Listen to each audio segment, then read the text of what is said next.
میرے انتہائی واجب الاحترام اور قابل قدر حاضرین و سامعین محترم، الحمدللہ تعالی ہم جمعۃ المبارک کی اس بابرکت نشست میں حاضر ہیں۔ یہ نشست بھی ماہ میلاد کے مضامین میں سے ایک مضمون میں نے شفاعت مصطفیٰ کریم علیہ الصلاۃ والسلام کا انتخاب کیا ہے۔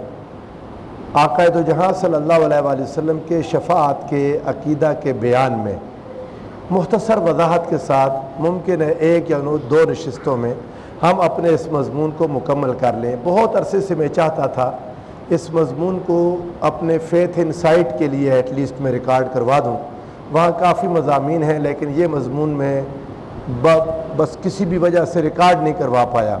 بہت لوگوں نے سوال کیا، کئی لوگ پوچھتے ہیں شفاعت کے بارے میں، کئی ذہنوں میں طرح طرح کے وسوسے بھی ہیں، کئی لوگ اس میں پریشان ہوتے ہیں۔ اور حیران کن بات ہے، اتنا واضح مضمون قرآن مجید نے جس میں شک کی گنجائش ہی نہیں چھوڑی، کچھ لوگوں نے اس میں بھی شک کرنا شروع کر دیا۔ اور میں حیران ہوں کہ بڑے بڑے بعض لوگ بظاہر علماء بھی ہیں جو شفاعت کا انکار کرنے والے ہیں، انہوں نے عقیدہ شفاعت کو عقیدہ توحید کا متضاد سمجھ لیا کہ جی اس سے توحید پر غالباً کوئی ضرب آتی ہے یا کوئی حرج آتا ہے۔ اس حیرانگی کی بے انتہا میں حیران ہوں اس بات پر کہ وہ عقیدہ جس کو اللہ رب العزت نے اپنے اولیاء، صلحاء، انبیاء کے لیے جو حق رکھا، آقا دو جہاں صلی اللہ علیہ وآلہ وسلم کا قیامت کے دن جو مقام اور مرتبہ رکھا، اس کے بارے میں اتنی بڑی غلط فہمی کیسے ہو گئی؟ یہ اس کی تفصیل میں کبھی اللہ تعالیٰ نے چاہا تو میں آپ کو لے جاؤں گا کچھ بکس کے حوالہ جات دے کر کہ کیسے شفاعت پھر ان لوگوں کو مشکل پیش آئی کہ جس شفاعت کا اللہ تعالیٰ قرآن مجید میں اس بات کرتا ہے کہ شفاعت ہے تو پھر وہ کیا ہے، اس کی بھی انہوں نے ایک قسم بنا لی اور پھر کہا کہ جی یہ وہ شفاعت ہے جو اللہ تعالیٰ نے ویسے ہی کچھ لوگوں کو معاف کر دینا تھا، گناہ گار تھے، مثال دے کر کہ جیسے کوئی انسان گناہ گار ہے، اپنے گناہوں پر شرمندہ بھی بہت ہے، پچھتا بھی بہت رہا ہے، معافی مانگنا چاہتا ہے، اب بادشاہ اسے معاف بھی کرنا چاہتا ہے لیکن اس کے اپنے قوانین رکاوٹ بن رہے ہیں۔ یہ وہ بات ہے جو مولانا اسماعیل دہلوی صاحب نے، شاہ اسماعیل دہلوی نے اپنی کتاب میں اس کو لکھ دیا ایسے ہی کہ جی وہ اللہ معاف کرنا چاہتا ہے لیکن قواعد اور قوانین معاف کرنے کی اجازت نہیں دیتے، تو پھر جیسے بادشاہ اپنے وزیر کو اشارہ کر دیتا ہے کہ تم کھڑے ہو کر اس کی سفارش کر دو، میں اسے معاف کرنا چاہتا ہوں، تو شفاعت قیامت کے دن اس طرح کی ہوگی کہ جن لوگوں کو اللہ معاف کرنا چاہے گا ان کے لیے اپنے انبیاء کو اشارہ کر دے گا کہ تم ان کی سفارش کر دو تاکہ آپ لوگوں کی عزت بھی ہو جائے، اور میں معاف کرنا چاہتا ہوں تو معافی بھی ہو جائے۔ عجیب و غریب بات ہے، حضور کے مقام و مرتبے کو نہ سمجھنے کی وجہ سے اس طرح کے مسائل ذہنوں میں آئے۔ قرآن مجید تو حضور نبی کریم صلی اللہ علیہ وآلہ وسلم کے علاوہ اللہ نے مطلقاً کچھ لوگوں کو معذون بنا رکھا ہے، اذن دیا، من ذا الذی یشفع عندہ الا باذنہ، اس میں یہی بات فرمائی، کون ہے جو اللہ کے نزدیک، اللہ کے ہاں شفاعت کرے سوائے اس کی اجازت کے۔ اور یہ بات احادیث واضح کرتی ہے کہ رب ذوالجلال نے شفاعت کی اجازت ابھی سے دے رکھی ہے۔ یہ تصور بھی غلط ہے، یہ سوچنا اور یہ خیال کرنا کہ قیامت کے دن ہی شفاعت کی اجازت ملے گی، قیامت کے دن تک کسی کو نہیں پتا کس کے پاس شفاعت ہے، وہی اللہ تعالیٰ اشارہ کریں گے اور وہ برگزیدہ نبی، پیغمبر یا فرشتہ یا کوئی بھی شخصیت کھڑے ہو کر اللہ کے حضور شفاعت کر دیں گی، ان کو دنیا میں نہیں پتا۔ یہ بات ان کی ناسمجھی ہے اور حضور نبی کریم صلی اللہ علیہ وآلہ وسلم کے عظیم مقام اور مرتبے سے ناواقفیت کی وجہ سے ہے۔ اللہ نے کچھ لوگوں کو مالک بنا دیا شفاعت کا، اس کا بھی ذکر قرآن مجید میں کیا، فرمایا لا یملکون الشفاعۃ الا من اتخذ عند الرحمن عہدا، وہ لوگ شفاعت کے مالک کوئی نہیں، شفاعت کا مالک کوئی نہیں سوائے ان کے جنہوں نے اللہ سے وعدہ لے رکھا ہے، الا من اتخذ عند الرحمن عہدا، سوائے اس کے کہ جن سے رحمان نے وعدہ کر رکھا ہے۔ اللہ رب العزت نے تو اپنے بندوں سے وعدہ کر رکھا ہے کہ میں تمہیں قیامت کے دن شفاعت کا مالک بنا دوں گا۔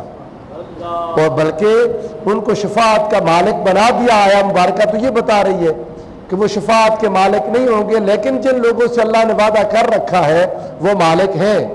یہ نفی اور اس بات کا معنی یہی بتاتا ہے، وہ مالک نہیں ہے مگر اللہ کے ساتھ اس بات کر دیا، لا یملکون الشفاعۃ، شفاعت کے مالک نہیں ہوں گے، الا مگر ہوں گے کون؟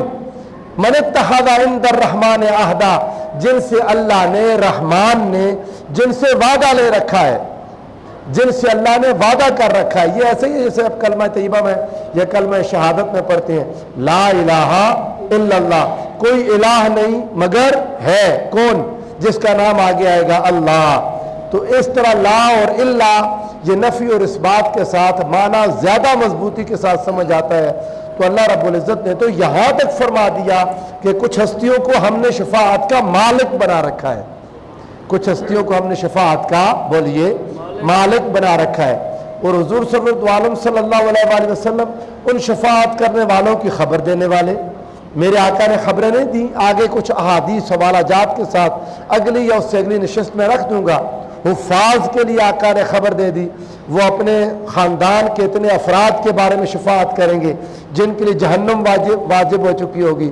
حضور صلی اللہ علیہ وسلم نے چھوٹا بچہ جو معصوم فوت ہو جاتا ہے اس کی شفاعت اس کے والدین کے حق میں آقا نے خبر نہیں دے دی کہ وہ شفاعت اپنے والدین کے لیے کرے گا۔ حتیٰ کہ جو جنازہ میں اور آپ پڑھتے ہیں وہ جنازہ بھی اللہ کی بارگاہ میں شفاعت کی ایک قسم ہے، وہ جنازہ بھی اللہ کی بارگاہ میں شفاعت کی ایک قسم ہے۔ آقا نے فرمایا 40 افراد اگر اکٹھے ہو گئے، اور ایک روایت میں کہ 70 افراد، تو اللہ رب العزت ان کی دعا کے سبب سے اس شخص کی معافی فرما دے گا۔ تو مسلمان شفاعت کرتے ہیں، اس کے لیے دعا کرتے ہیں، تو اللہ رب العزت شفاعت قبول فرماتا ہے۔ اب زیر نظر جو مسئلہ ہمارے سامنے وہ ہے شفاعت مصطفیٰ صلی اللہ علیہ وسلم، خود رسول اللہ کی شفاعت۔ آقا کا مقام شفاعت بھی جیسے حضور سب سے وراء الورا ہے، آقا کی شفاعت بھی سارے شفاعت کرنے والوں سے وراء الورا، حضور کی شفاعت بھی ساروں کی شفاعت سے بولیے بہت بڑی، شفاعت بہت اونچی، شفاعت بہت بڑی آقا کی۔ حضور کی شفاعت کے ساتھ کسی کی شفاعت کا مقابلہ ہی نہیں۔ یہ حدیث پاک ایک آپ کے سامنے رکھ دیتا ہوں، یہاں سے مضمون ہمارا شروع ہو جائے گا، پھر آپ کو اندازہ ہوگا کہ یہ شفاعت اللہ نے کتنا بڑا مقام اپنے حبیب کو عطا کر رکھا ہے۔ یہ مقام کتنا بڑا اللہ نے بولیے عطا کر رکھا ہے، عطا کرے گا نہیں، یہ قیامت کے دن عطا ہوگا نہیں، یہ باتیں ہو چکی، یہ فیصلہ ہو چکا، یہ سودا ہو چکا اللہ کے اور اس کے محبوب کے درمیان، اللہ اور اس کے حبیب کے درمیان یہ سودا بولیے ہو چکا۔ آقا نے شفاعت اللہ سے لے لی، اس کی ایگزیکیوشن قیامت کے دن ہوگی، اس کا منظر قیامت کے دن نظر آئے گا، اس کا جو ایک نظارہ ہوگا وہ قیامت کے دن ہوگا کہ کتنا بڑا عہد تھا جو آقا نے اپنے رب سے لے لیا۔ یہ حدیث پاک امام ابن ماجہ کے پاس حدیث نمبر 4311 ہے، اور امام احمد بن حنبل کے پاس 5452 نمبر حدیث پاک۔ یہ دونوں روایات صحیح روایات ہیں، کسی ایک کی سند پر کسی کا کوئی کلام نہیں، صحیح حدیثیں آپ کے سامنے۔ اب یہ غور کیجئے گا اور معنی اس پر آپ نے خود غور کرنا ہے، ہر ایک کی عقل ہے، دماغ ہے، سوچ لیں۔ اب اس میں سے اپنی ایک عقیدہ، اصل میں ہمارا مسئلہ کیا ہے، ہم عقیدہ پہلے بنا لیتے ہیں، جب بعد میں کوئی حدیث یا آیت آتی ہے تو اس کو اپنے مطلب کے مطابق گھڑنے لگ جاتے ہیں۔ عقیدہ آلریڈی بنا ہوا ہے، ہم اس پر بس نہ جنبد زمین نہ جنبد گل محمد، ہم نے ہلنا نہیں ہے، اس بات پر ہم پکے ہیں۔ اب جو حدیث آئے گی اس حدیث کے یا ہم انکار کریں گے یا حدیث کو اپنے مطلب کے مطابق پھیریں گے۔ استغفر اللہ العظیم، میں آپ کو کئی بار اس کی مثالیں پیش کر چکا ہوں۔ متواتر روایات کا لوگ محض اس وجہ سے انکار کر دیتے ہیں کہ انہوں نے پہلے سے ایک عقیدہ بنایا ہوا ہے، اس پر ضرب پڑتی ہے۔ ایسا تو نہیں ہونا چاہیے، ہمارے عقائد تو اللہ اور اس کے رسول کے فرمان کے ماتحت ہونے چاہیے۔ جو خدا اور مصطفیٰ نے عطا کیا وہ عقیدہ بناتا ہے یا ہم نے خود بنا کے رکھنا ہے؟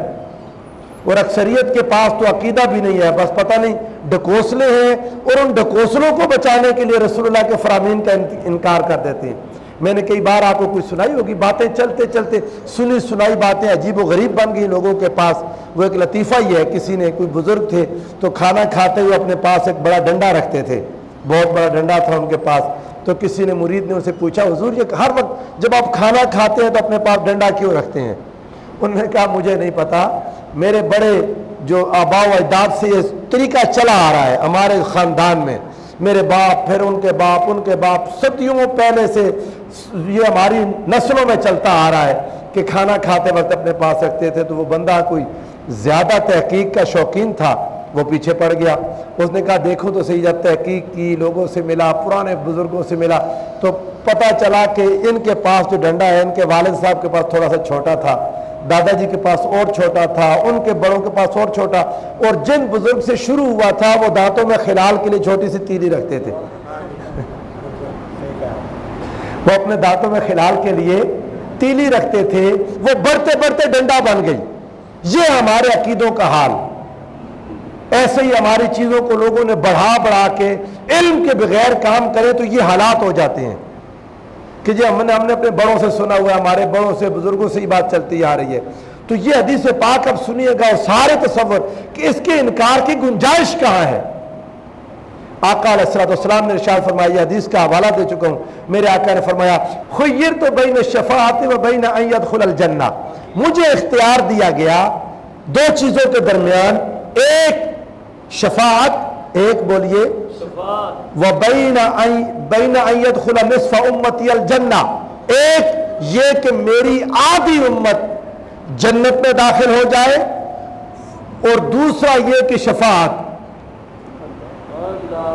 اے میرے حبیب شفاعت لینی ہے یا آدھی امت میں جنت کے داخلے کا وعدہ لینا ہے؟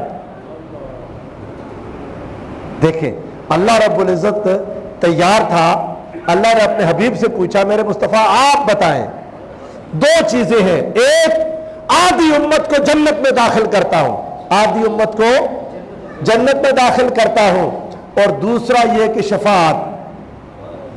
آقا علیہ الصلوۃ والسلام فرماتے ہیں فاخترت الشفاعہ، میں نے شفاعت لے لی، ہائے ہائے ہائے، میں نے شفاعت کا حق لے لیا۔ کیوں؟ لأنہا اعم و اکفا، اس لیے کہ وہ زیادہ عام اور زیادہ کفایت کرنے والا ہے۔ آقا سمجھ گئے اسی وقت کہ اگر آدھی امت کی جنت کا اختیار لے لیا کہ آدھی امت جنت میں جائے گی، چلو آدھی جنت میں چلی جائے گی، حضور علیہ السلام نے آدھی کی جنت میں وعدہ کیوں نے لیا اللہ سے؟ اس لیے کہ آدھی جا چکی، اب اس کے بعد اختیار نہیں ہوگا، کوئی ایک مجھے پکار بیٹھا یا رسول اللہ، آدھی امت جنت میں وعدے کے مطابق چلی گئی، اب باقی آدھی رہ چکی ہوگی، کسی نے مجھے پکار لیا تو میرے پاس تو اختیار نہیں ہوگا۔ فرمایا میں نے اختیار لیا شفاعت کا، آدھی امت کے جنت کا نہیں، کیوں؟ یہ زیادہ عام ہے، یہ آدھی سے زیادہ چلے جاؤں گا، وہ اکفا، کفایت کرنے والا ہے، جتنا میں چاہوں گا اتنا ہوگا۔ کفایت کرنے کا معنی یہ ہے کہ ایک بندہ کہے بس کافی ہے، بس کافی ہے، جب آقا کہیں گے یا اللہ بس کافی ہے، تب یہ اختیار ختم ہوگا، جب مصطفیٰ خود اپنی زبان سے اللہ کے حضور کہہ دیں گے مولا بس کافی۔ اب حضور نے فرمایا اترونہا للمتقین، تم کیا سمجھتے ہو یہ متقین کے لیے ہے شفاعت؟ ہائے ہائے ہائے، تم کیا سمجھتے ہو یہ تقوی والوں کے لیے ہے، جو متقین ہیں، جو پرہیزگار ہیں؟ فرمایا لا، نہیں، متقین سے تو اللہ نے خود وعدہ کیا ہوا ہے جی، متقین ان للمتقین عند ربہم جنات النعیم، جنات غیر بعید، متقیوں سے تو اللہ نے خود وعدہ کر رکھا ہے۔ میری امت کے متقی اللہ کے وعدے سے چلے جائیں گے، ان کو بھی شفاعت کا فائدہ ایک ملے گا، وہ آگے حدیث آئے گی، جب حساب ہی نہیں شروع ہو رہا ہوگا پھر متقی کیا، پرہیزگار کیا، نیک بھی، ہر کوئی پریشان پھرتا ہوگا، ان کو حضور کی شفاعت سے حساب کے آغاز کا فائدہ ہوگا۔ اور کچھ تو قیامت کے دن بڑا منظر ہوگا دوستو، بڑا ہی منظر ہوگا، کچھ کو اللہ نے پہلے سے منبر بنا کے دیے ہوں گے، کچھ کو اللہ رب العزت نے بولیے پہلے سے لہم منابر من نور، کچھ کے پہلے سے ہی نور کے ممبر ہوں گے، بڑے بڑے ممبر نور کے بنے ہوں گے. آقا کی امت کے کئی افراد ان نور کے ممبروں پر بیٹھے ہوں گے. جن کو نور کے ممبروں پر بٹھایا ہوگا انہیں حساب کے لیے لایا ہوگا. بولیے کسی کو حساب کے لیے لائے تو نور کے ممبر پر بٹھاتے ہیں. نور کے اور من الذہب، حدیث کے الفاظ سونے اور چاندی کے ممبر ہوں گے. اللہ انہیں ان ممبروں پر بٹھائے گا تو کیا وہ پریشان ہوں گے؟ جن کو اللہ نے چاندی کے نور کے ممبروں پر بٹھا دیا وہ قیامت کے دن کے مہمانان خصوصی ہوں گے. وہ قیامت کے دن کے، بولیے اونچا بولے نا، مہمانان خصوصی ہوں گے، اسپیشل گیسٹس ہوں گے. اللہ نے ان کے لیے وہ انبیاء بھی ہوں گے، شہداء بھی ہوں گے، اولیاء بھی ہوں گے. اور بلکہ اولیاء کرام کو دیکھ کر حدیث پاک میں آتا ہے انبیاء اور شہداء کہیں گے یغبطہم الانبیاء والشہداء بمکانہم من اللہ. اللہ کے حضور کئی لوگوں کا مقام اور مرتبہ دیکھ کر نبی اور شہید ان کے ساتھ کہیں گے یا اللہ یہ کیا ہے؟ نہ لیسوا بانبیاء ولا بالشہداء، نہ نبی ہے نہ شہید ہے. نبی ان کا مقام دیکھ کر رشک کریں گے. ان کا مقام دیکھ کر بولیے ایسا نہیں کہ نبیوں سے اوپر نکل جائیں گے. انبیاء کہیں گے مولا ہمیں ممبر ملا اس لیے کہ ہم نبی ہیں. شہداء کہیں گے مولا ہمیں ممبر ملا اس لیے کہ ہم شہید ہیں. یہ کون ہے؟ اللہ کہے گا الا ان اولیاء اللہ لا خوف علیہم ولا هم یحزنون. اے میرے انبیاء، اے شہداء، یہ میرے مصطفیٰ کی امت کے غوث الاعظم ہے. یہ حضور سیدی غوث اعظم ہے. یہ حضور داتا گنج بخش علی حجویری ہے. یہ بابا فرید ہے. ارے دیکھو یہ مصطفیٰ کی امت کے اولیاء، یہ حضور شاہ نقشبند ہے، یہ شاہ سورورد ہے، یہ اولیاء صلحاء. اب کئی لوگ اس بات پر کہتے ہیں آپ ٹھیک ہے جی اولیاء کے تو مقام ہوں گے لیکن کیسے پتا کہ حضور غوث اعظم ولی ہے؟ یہ بھی کہتے ہیں نا کئی لوگ جی ہمیں نہیں پتا، وہ قیامت کے دن ہی ہوگا. آپ نے کیسے پوائنٹ آؤٹ کر دیا کہ یہ حضور غوث اعظم، حضور داتا صاحب، بابا فرید گنج شکر، حضور سلطان الہند، یہ سارے، یہ حضرت خواجہ بختیار کاکی، آپ کو کیسے پتا؟ اللہ کے بندو، لوگ زمانے کے جن کو زبان سے کہتے ہیں، جن کو مانتے ہیں، اگر آپ اس بات کا انکار کر دیں تو آپ کو تو یہ نہیں پتا کہ یہ جو پڑھ رہا ہوں یہ حدیث مصطفیٰ ہے یا نہیں. میری بات آپ سمجھیں. اگر لوگوں کی زبان کا اعتماد چھوڑ دیں، داتا صاحب کو صدیوں سے دنیا داتا گنج بخش کہتی آتی ہے، حضور غوث اعظم کو صدیوں سے 8 صدیاں ہو گئیں لوگ غوث الاعظم کہتے ہیں. ایسا ہی ہے نا، لوگ کہتے چلے آ رہے ہیں. اگر لوگوں کی زبان کا اعتماد نہ ہو تو امام بخاری پر کیسے اعتماد ہوا؟ بولیے بخاری شریف پر کیسے اعتماد ہوا؟ بتائیں. کہیں کو قرآن پاک میں بخاری شریف کا حوالہ ہے، کوئی کہے گا جی اس میں حدیث ہے. بھائی اس کے اندر لکھی ہوئی لائنیں حدیث ہے، یہ کس نے بتایا؟ لوگوں نے بتایا نا.